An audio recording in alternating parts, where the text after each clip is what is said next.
الحمد لله نحمده ونستعينه ونستغفره ونعوذ بالله من شرور أنفسنا ومن سيئات أعمالنا من يهده الله فلا مضل له ومن يضلل فلا هادي له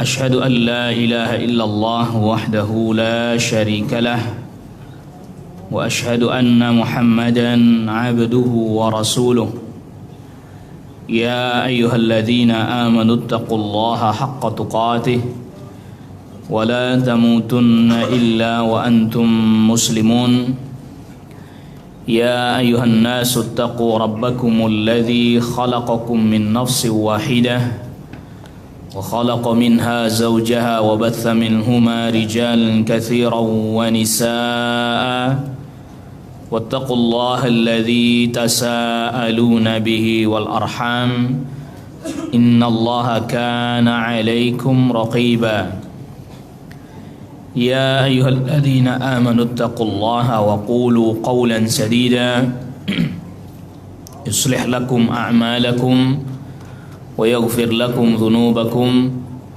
ومن يطع الله ورسوله فقد فاز فوزا عظيما أما بعد فإن أصدق الحديث كتاب الله وخير الهدي هدي محمد صلى الله عليه وسلم وشر الأمور محدثاتها وكل محدثة بدعة وكل بدعة ضلالة وكل ضلالة في النار. Masyiral hadirin jamaah a'azzakumullah. Pembahasan kita pada kesempatan siang hari ini terkait dengan al-ijarah, yaitu sewa, menyewa. Dan ijarah ini pengertiannya dari sisi bahasa adalah al-ithabah, yaitu memberi upah ya. Jadi ini asal katanya dari ujrah. Ujrah itu artinya upah. Jadi seseorang memberikan kepemilikan terhadap manfaat dengan upah.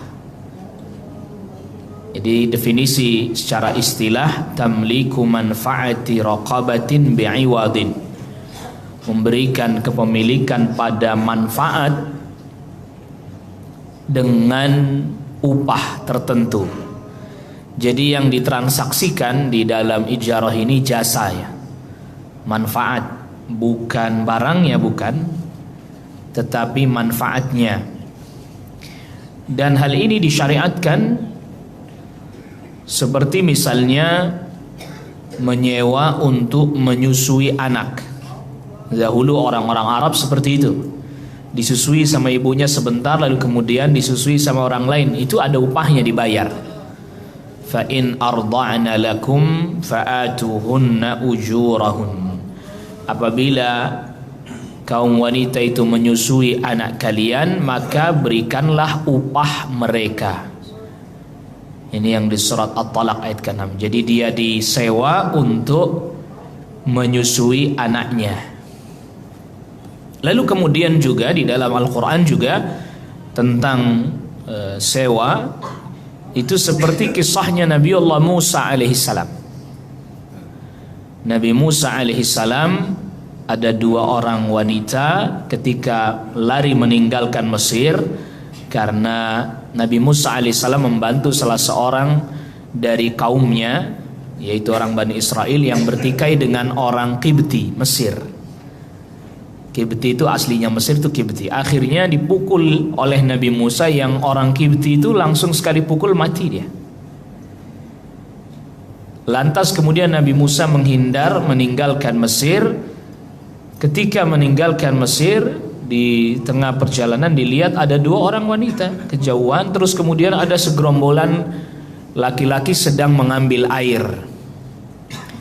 Ditanya oleh Nabi Musa alaihissalam, apa yang kalian berdua lakukan di sini? Kami mau ambil air, tapi ramai para lelaki, maka kami nunggu mereka selesai, kami ngambil air untuk hewan ternak ayah.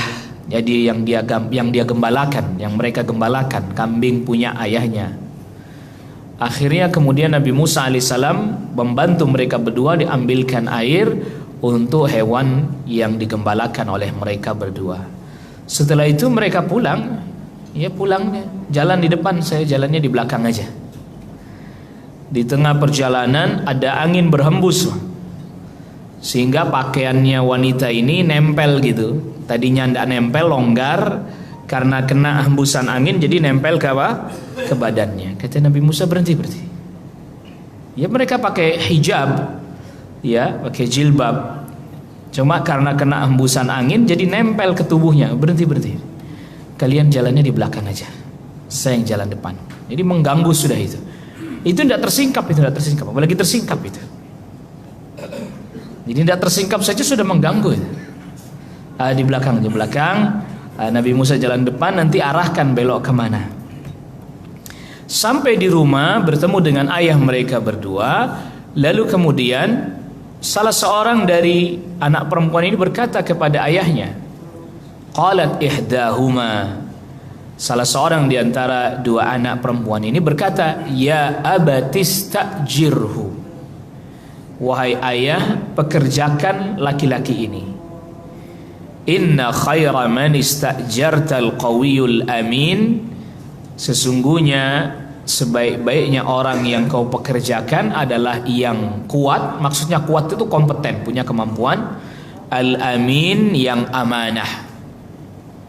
Ini surat Al-Qasas ayat ke-26.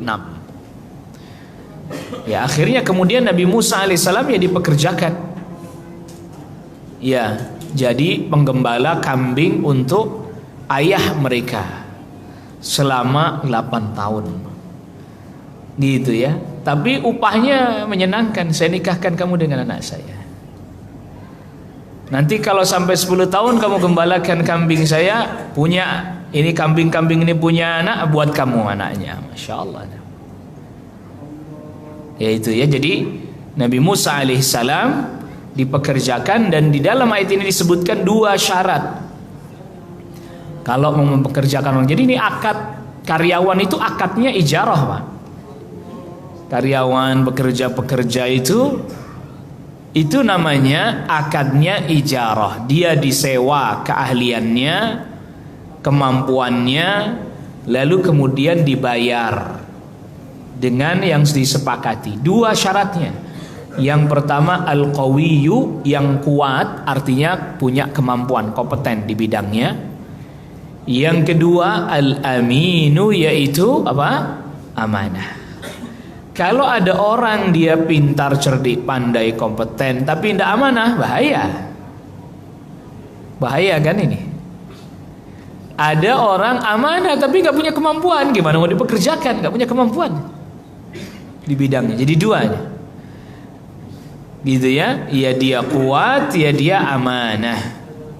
Ini 2. Jadi kriteria umum ini, ayat ini kemudian dijadikan sebagai panduan juga. Jadi kalau orang mau interview atau semisalnya, ya 2 kriterianya.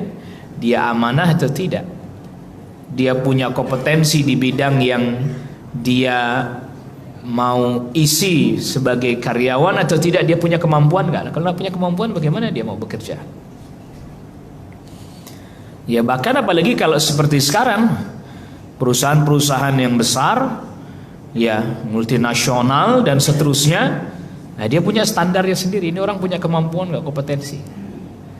Jadi kalau ada orang yang melamar pekerjaan di perusahaan yang semisal seperti ini, lalu ditanya di interview, Anda ya berharap dapat salary atau dapat gaji berapa? Ya terserah aja, malah nggak diterima itu, Pak.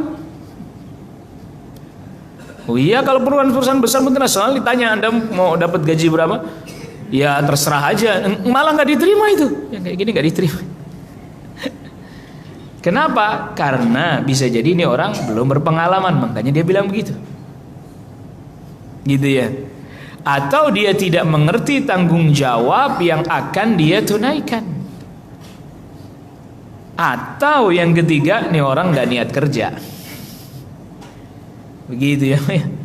Jadi kalau perusahaan-perusahaan yang besar seperti itu ditanya berapa kira-kira gajinya, ya kalau dengan tanggung jawab yang seperti ini, job description-nya begini, aturan kerjanya demikian, yang saya harapkan sekian. Kok Anda bisa minta segitu? Karena pengalaman saya kerja di sini. Oh, pengalaman ini orang. Ya, al-qawiyul amin. Lalu kemudian juga di antara dalil di dalam Al-Quran adalah yang di surat Al-Kahfi itu ayat ke-77. Kisahnya Nabiullah Khadir alaihi salam memperbaiki bangunan yang nyaris runtuh, tapi nggak minta upah. Jadi awal mulanya kan begini. Nabi Musa alaihi salam bersama dengan Nabi Khadir alaihi salam masuk ke satu kampung.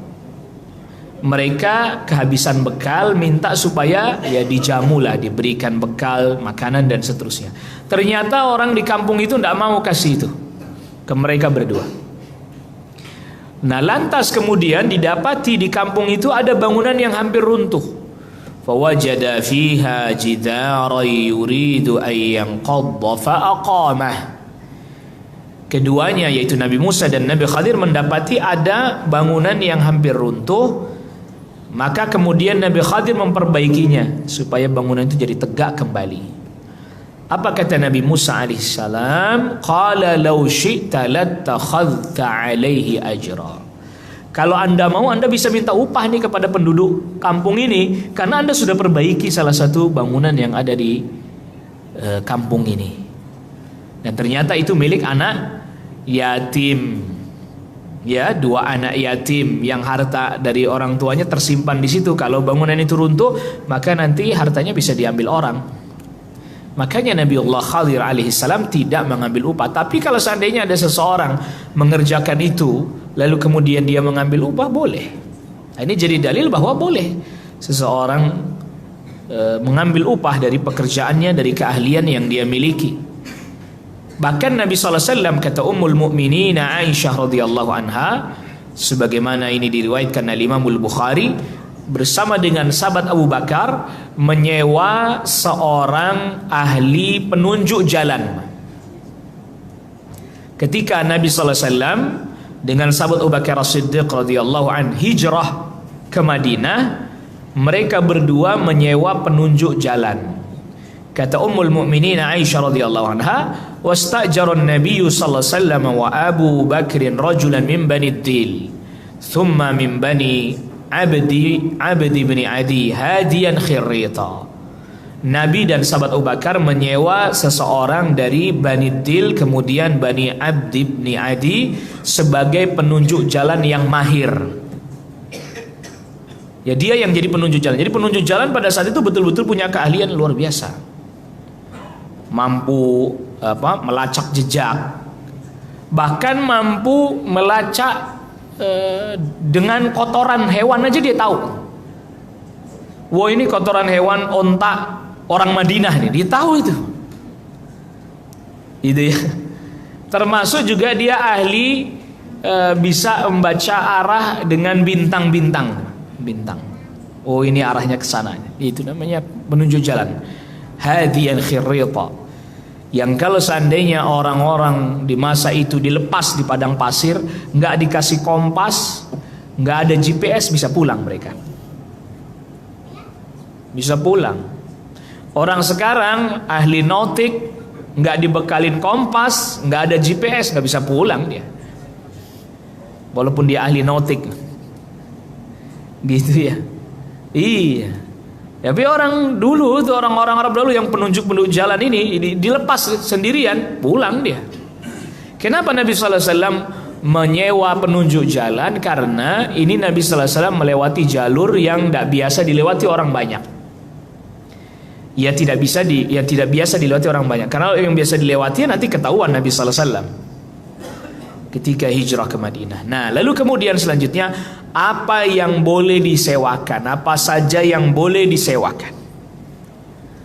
Yang boleh disewakan adalah kullu ma amkana al-intifa'u bih, sesuatu yang bisa diambil manfaatnya, ma'a baqa'i ainihi, tapi barangnya tetap.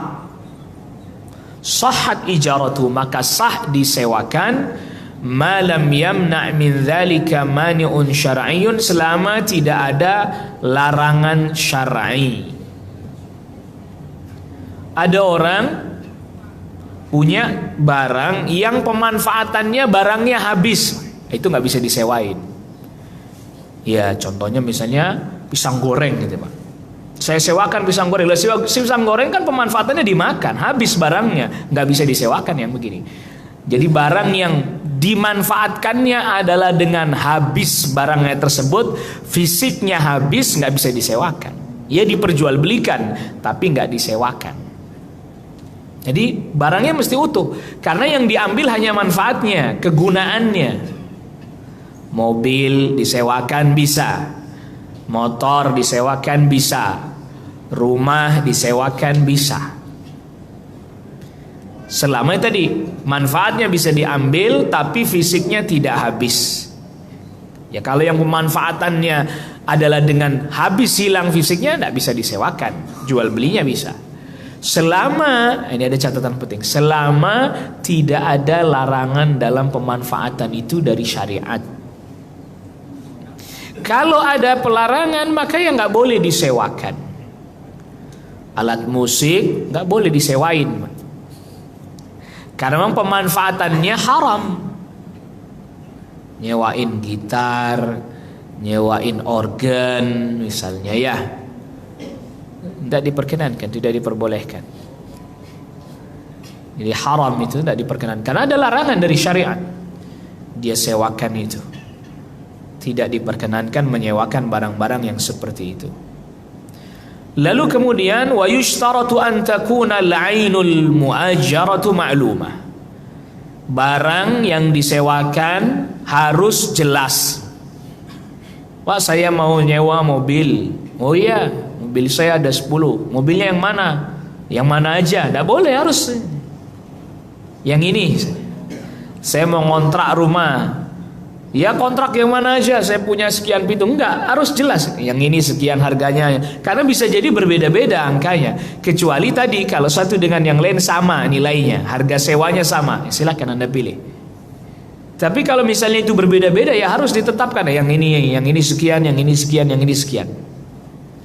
Wal ujratul ma'lumatu, begitu juga upahnya harus jelas. Dari pasar mau pulang ke rumah naik becak, ini juga sama akadnya ijarah nih, kita sewa ini. Ya bang, dari pasar ke rumah saya berapa? Terserahlah, berapa aja. Nggak boleh ini, nggak boleh. Ya harus disepakati dulu berapa upahnya. Ya disepakati upahnya. Jadi kalau misalnya dia tidak mengajukan harga, ya kita yang ajukan harga.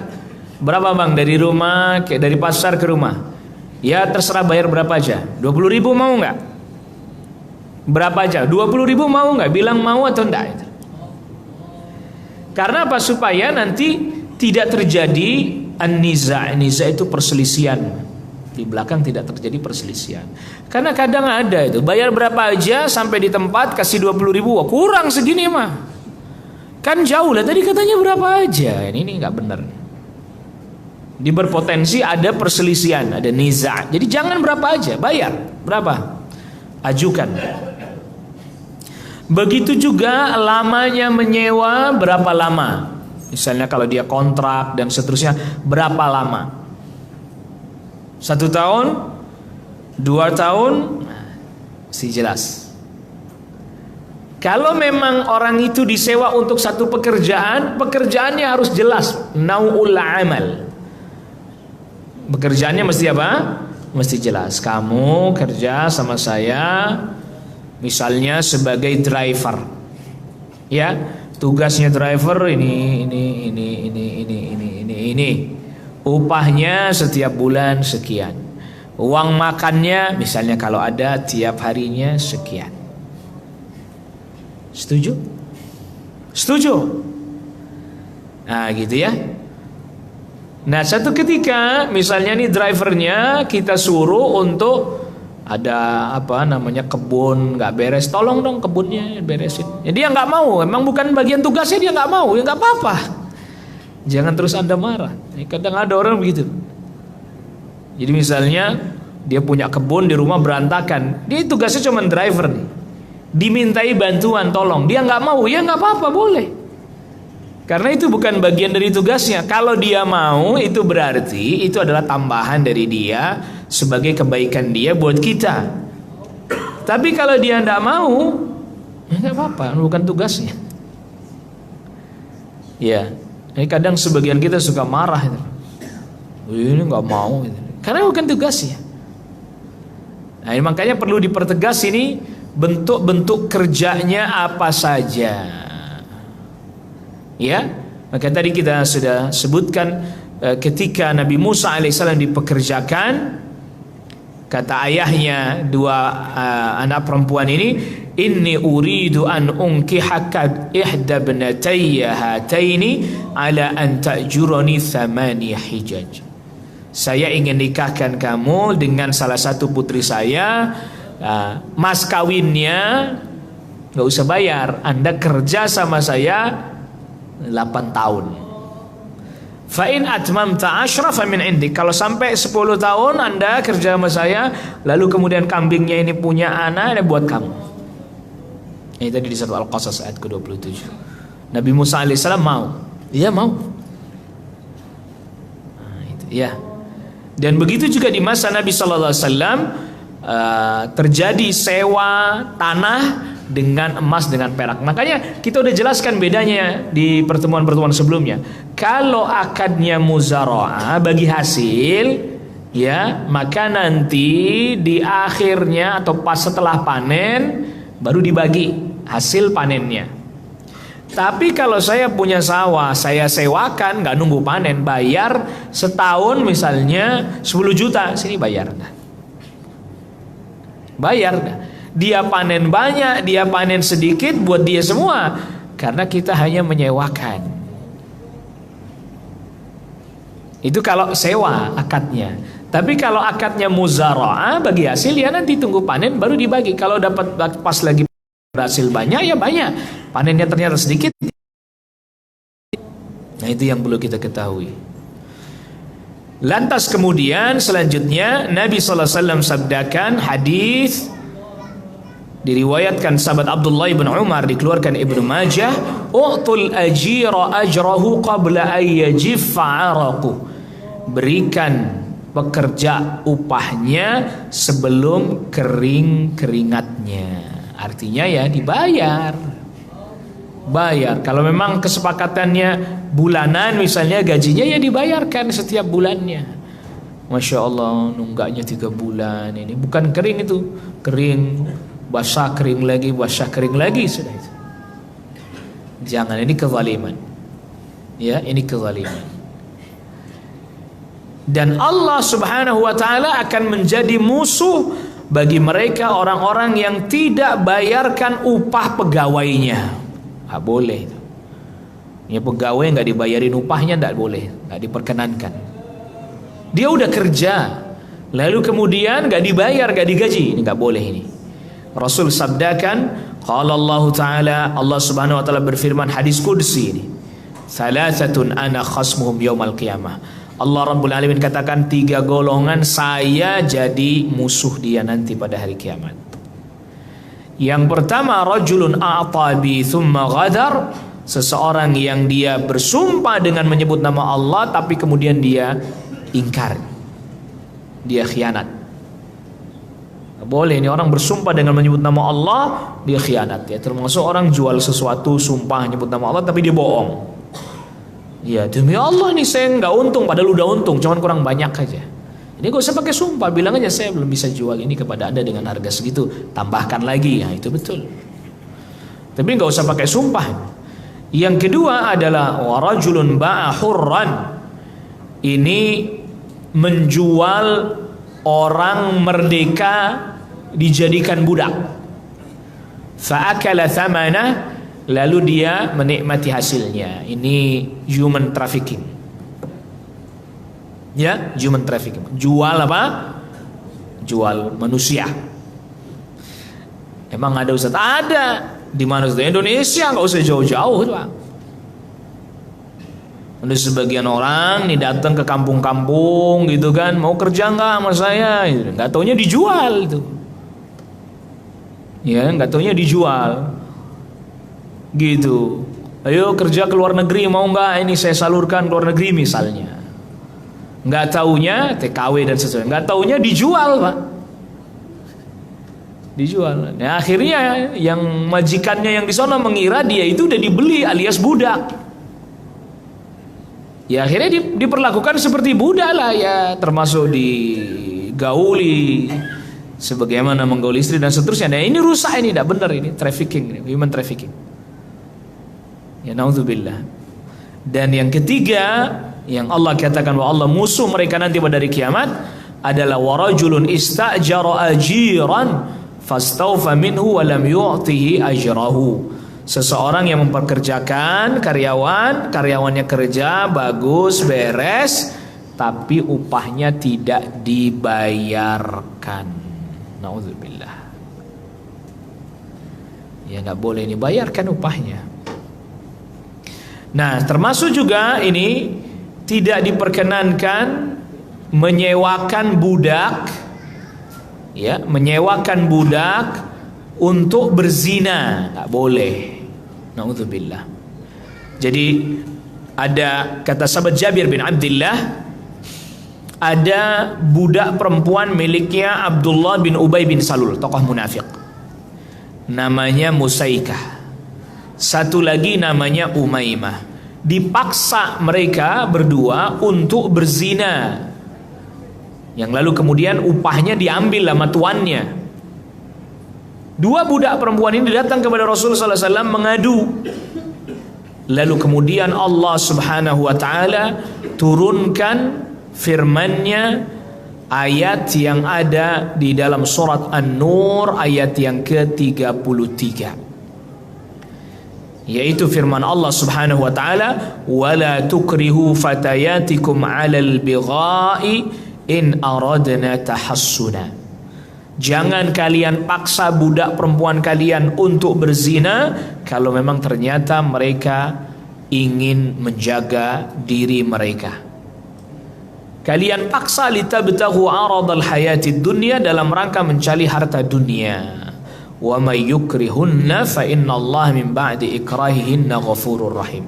Siapa orang yang memaksanya tapi kemudian dia akhirnya bertaubat, maka Allah Maha Pengampun lagi Maha Penyayang. Ini nggak boleh dipaksa, punya budak dipaksa. Ini budak ya, budak memang dimiliki oleh dia. Dipaksa untuk berzina lalu kemudian dia ambil keuntungan dari hal itu. Ya kalau hal ini aja nggak boleh, apalagi yang bukan budaknya. Anaknya dipaksa untuk berzina, naudzubillah. Istrinya dipaksa untuk berzina, naudzubillah. Ya itu juga tadi ada kejadian. Cari desa-desa anak gadis, ayo kerja di kota. Nggak taunya apa? Dipaksa untuk apa? Untuk berzina. La ilaha illallah. Ini jelas haram.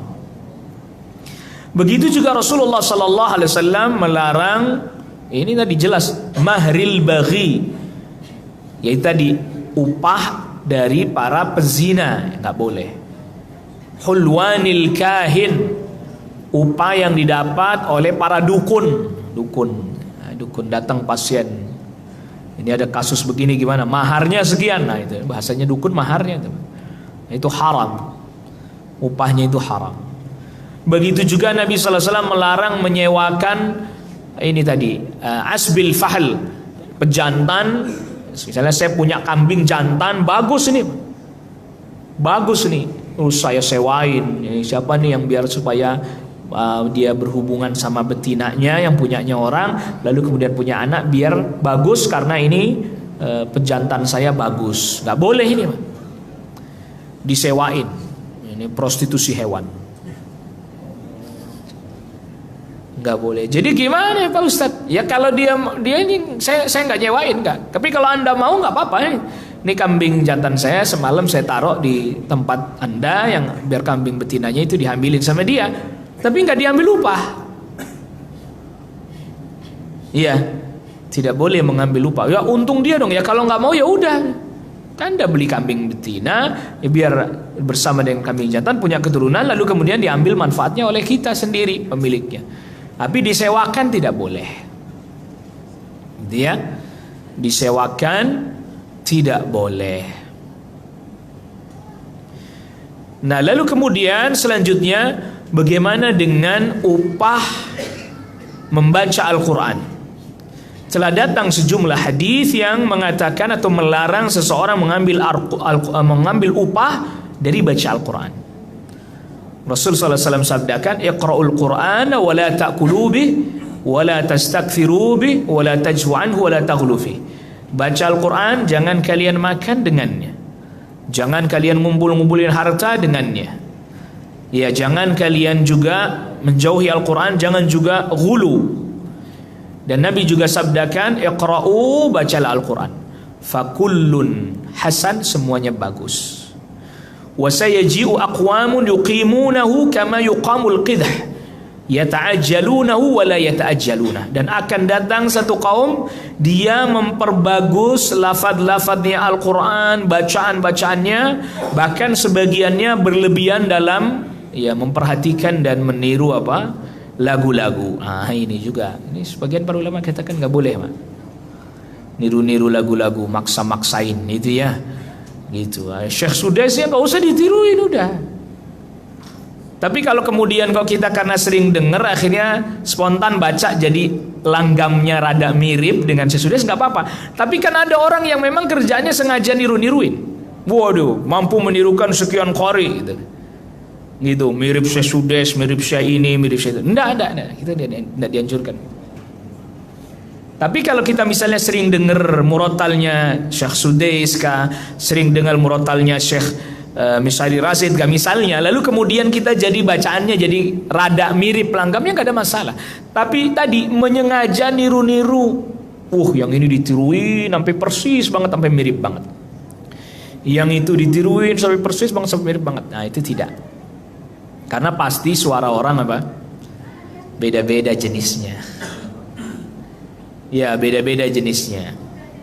Yata'ajjalunahu wa la yata'ajjaluna. Mereka mencari keuntungan dunia dan tidak berharap akhirat.